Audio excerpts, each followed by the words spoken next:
April 14, 1912, screams of desperation are heard, people running in all directions. John Jacob Astor lights a cigarette and watches as a lifeboat drifts away into the cold waters of the Atlantic.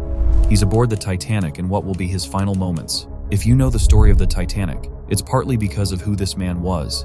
His fame and fortune were such that a reporter of the era covered the news with an article about Astor and the accident, and only at the end of several pages made a brief mention that in the accident, 1,500 other people also died. Magnate, writer, adventurer, lover of luxury and the good life, this is the story and tragic end of John Jacob Astor IV.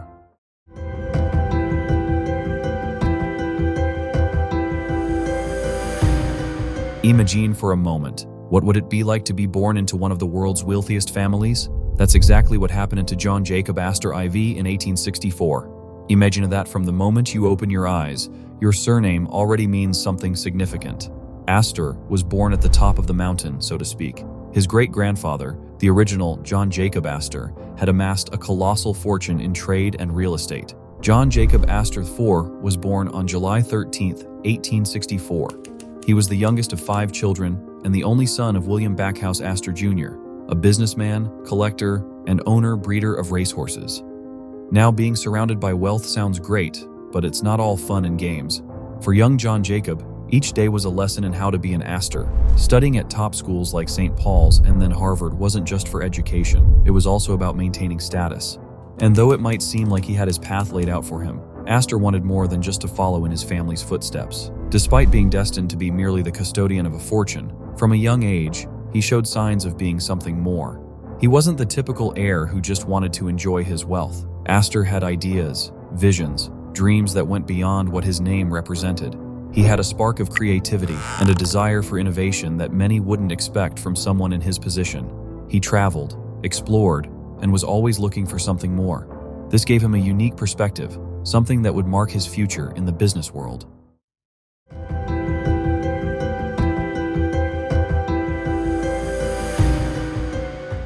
If you thought John Jacob Astor IV's childhood was impressive, wait until you hear about the family fortune. When we say the Astors were rich, it's no exaggeration. They were the very definition of the American elite of their time. We're not just talking about owning a couple of mansions and a yacht. We're talking about a level of wealth that would be hard to fathom today. To give you an idea, if John Jacob Astor Sr., our protagonist's great-grandfather, were alive today, he'd be rubbing shoulders with the likes of Bezos and Gates. He was one of America's first multimillionaires, with businesses ranging from the fur trade to real estate investments in what is now the heart of New York. But it wasn't just about liquid cash. The Astors owned properties, land, and stakes in businesses across the country. From the fur trade, which was the start of their fortune, to investments in railroads and luxury hotels, the Astors left no stone unturned. Imagine walking through New York, where a part of every building, every street, has something to do with your family. That's what the Astors had built, an empire. They also had power, influence, and connections. They were part of high society not just because of their wealth, but because of their ability to influence politics, culture, and society. John Jacob Astor IV grew up seeing this firsthand, learning how to navigate a world where the Astor name opened any door. Imagine the pressure of growing up in such a family. From a young age, John Jacob knew he was no ordinary child. He had to live up to a name synonymous with success and wealth. This meant learning to manage a fortune and understanding how to use that influence to make his own mark on the world. For John Jacob, this wasn't just a legacy to inherit, it was a playground. From a young age, he got involved in the family businesses, learning the art of investing and expanding the fortune. But he was interested in more than just money. He wanted to innovate, to take the Astor businesses to new horizons. John Jacob Astor IV wasn't just the heir to a vast empire. He was a man with his own vision and ambitions. He sought to leave his own mark on the world, something that would set him apart from his ancestors. He wanted to be remembered not just as an Astor, but as John Jacob Astor IV, the man who took the family legacy to new heights. As he navigated the world of business and investments, Astor also explored his own passions. He developed an interest in literature, science, and technology, areas that were uncommon for magnates at the time. In 1894, he wrote A Journey in Other Worlds, a science fiction novel about life in the year 2000 on the planets Saturn and Jupiter. He also patented several inventions, including a bicycle brake in 1898 and a pneumatic road improver, and helped develop a turbine engine. Before continuing, if you like my channel and the videos I upload like this one, please support me by subscribing, commenting, liking, and especially sharing it with others. Your support and motivation mean a lot to me. Thank you, and let's continue with Chapter 3.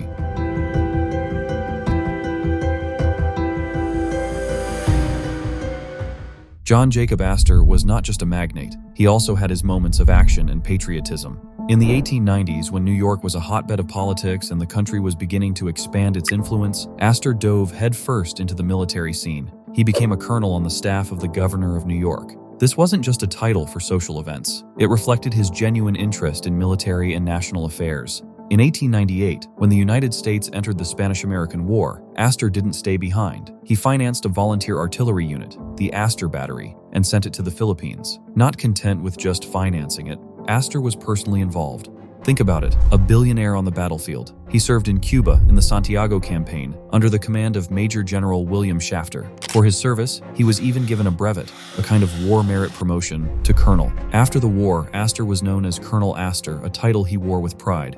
Additionally, during the war, he didn't hesitate to offer his yacht, the Noormahal, for the use of the U.S. government. He even appeared in films related to the war, showcasing his veteran and war hero persona. Astor was a member of several military and hereditary societies, demonstrating his ongoing commitment to military service and the history of his country. He was one of the first members of the Society of Colonial Wars in New York, and belonged to other groups such as the Military Order of Foreign Wars. Both in war and in business, Astor wasn't the type to sit on his fortune and simply enjoy it. No, he was on another level. Like his ancestors, he also made millions in real estate. But what made Astor special was how he played the business game. He wasn't content to follow the flow. He wanted to be the one creating it. One of Astor's most iconic projects was the development of the Astoria Hotel, which later merged with the Waldorf Hotel, owned by his cousin, creating the famous Waldorf Astoria in New York, which today belongs to the Hilton Hotel Group. This hotel was pure luxury, innovation, and a meeting point for the elite of the time. In addition to real estate and the hotel industry, Astor showed interest in emerging technologies. Investing in technology in the early 20th century was risky. Astor saw potential in areas that many of his contemporaries overlooked, like advances in communications and transportation. His ability to anticipate trends and his willingness to take risks set him apart from other businessmen of his time. The legacy that John Jacob Astor left in the business world goes beyond his investments and projects. He was a role model for entrepreneurs who came after him, showing that one could be successful while being innovative and visionary. His focus on technology and innovation, at a time when this was not the norm, marked the beginning of a new era in the business world.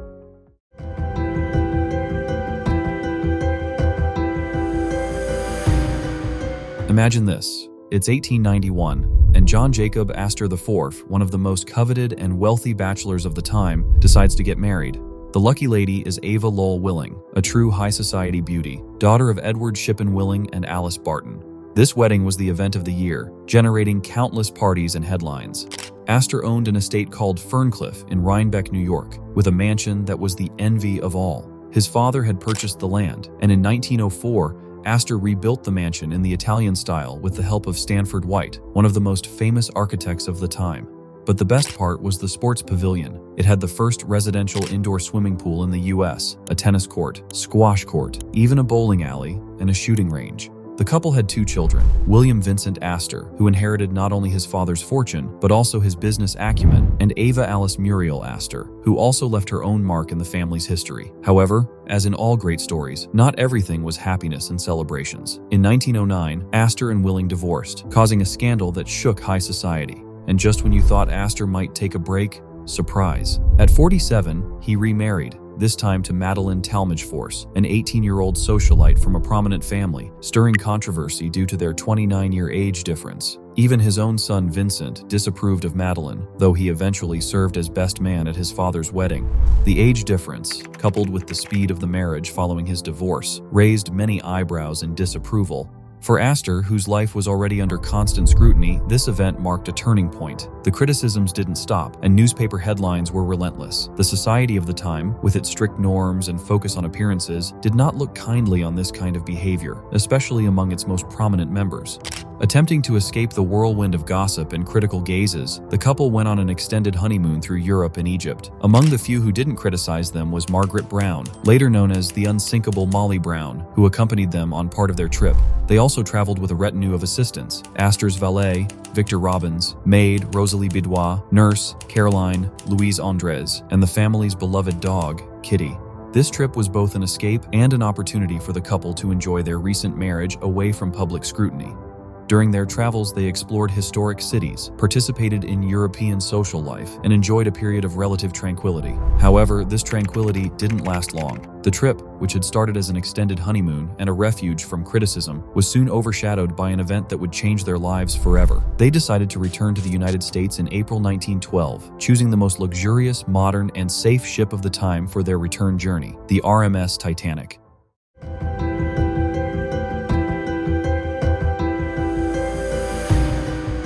Madeline was pregnant. Desiring their child to be born in the United States, they decided to return home. They wanted to be close to family and friends for the birth, seeking the comfort and security of their own home during such a crucial time. This decision led John Jacob Astor IV and Madeline to book passage on the Titanic for their return journey to the United States. The ship, touted as the most luxurious and safe of its time, seemed the perfect choice for a couple in their condition, seeking tranquility and comfort on their journey home.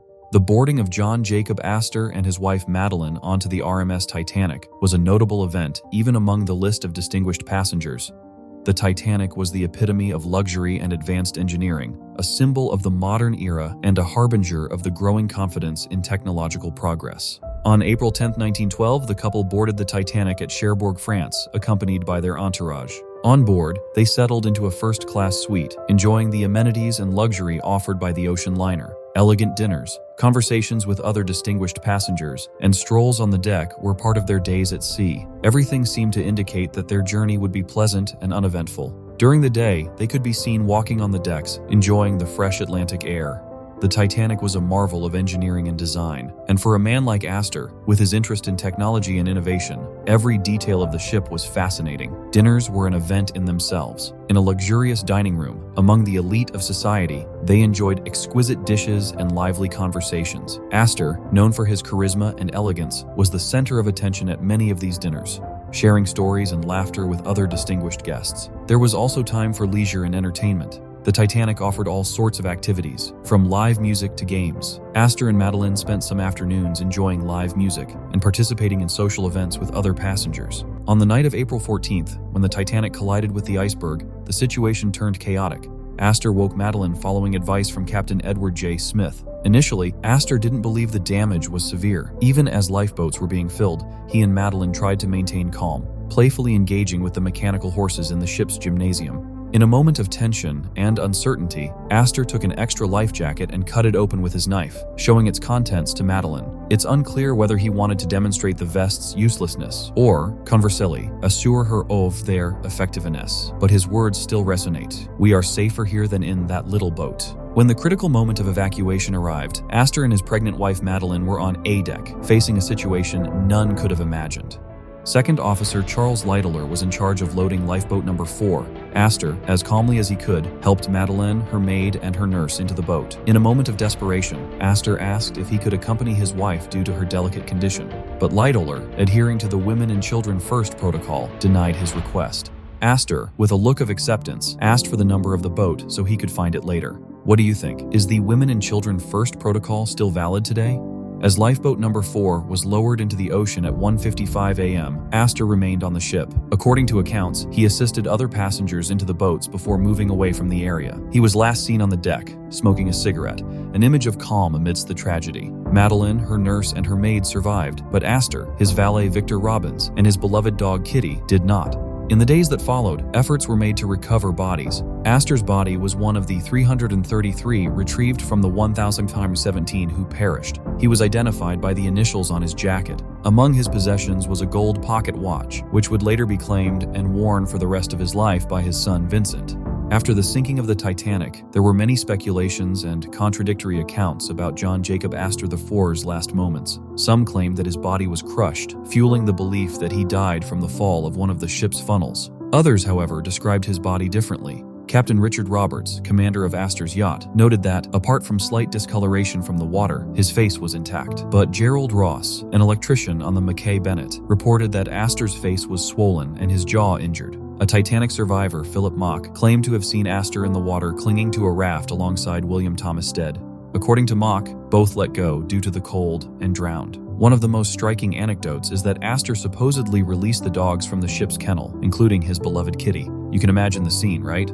Astor opening the cages and letting the dogs run free in the Titanic's final moments. Another story recounts that Astor placed a woman's hat on a boy to ensure the child could board a lifeboat. Then there's the wildest legend. After hitting the iceberg, Astor joked, "I asked for ice, but this is ridiculous." While humorous, this story is almost certainly false. Yet it has endured as an example of how his figure has been mythologized over the years. The reality is that many of these stories lack foundation. No one who recognized him survived, except for the women who boarded the lifeboats relatively early. Therefore, much of what is told about his last hours is mere speculation or inventions of the reporters of the time. But the real Astor, the man behind these stories, remains largely an enigma, known only to those who were truly close to him. He was buried in the Trinity Church Cemetery in Manhattan, New York. 4 months after the sinking, Madeline Astor gave birth to their second child, John Jacob Jakey, Astor VI. Now let's talk about Astor's legacy. He left an impressive fortune, $69 million out of his $85 million estate, equivalent to $2.5 billion in 2024, to his son Vincent. This included his Ferncliff estate and his yacht, the Noma. To Madeline, he left $100,000 as an outright bequest, in addition to a $5 million trust fund from which she could draw income.